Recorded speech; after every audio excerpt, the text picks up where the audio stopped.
Deep in the heart of Blackwood Forest, shadows danced.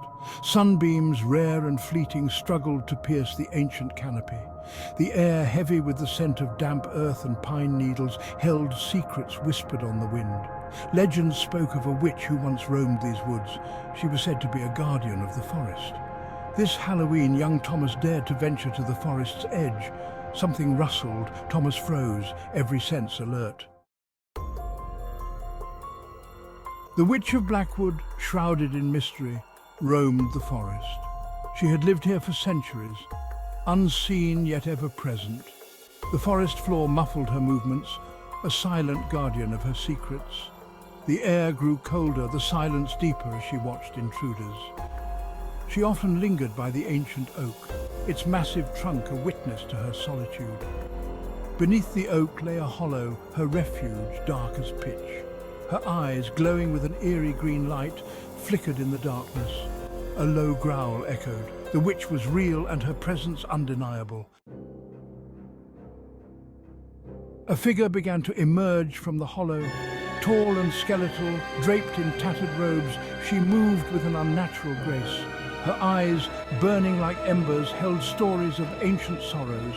She stepped into the open, the moonlight catching her face. Her skin, as pale as moonlight, and her hair, a tangled mass of silver, spoke of a life entwined with the forest. Who dares disturb the Witch of Blackwood? Her voice, a raspy whisper, carried the weight of countless years and untold tales. Thomas was paralyzed with fear, unable to move as the witch's presence enveloped him. The witch took a step closer, her shadow falling over him like a shroud.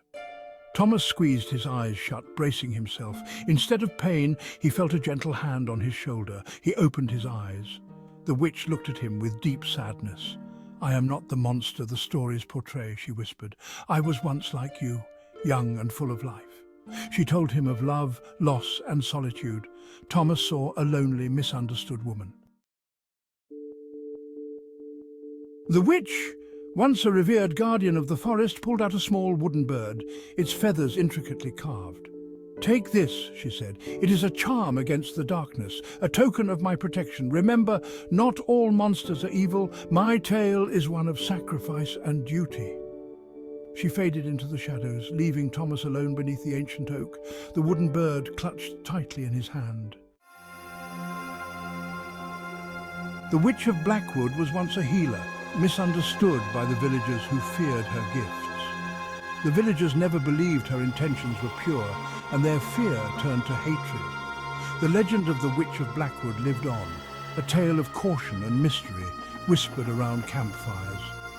Every Halloween, Thomas would return to the edge of the forest, look into the heart of the woods, and remember.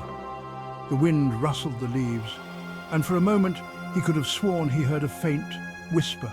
"Remember?"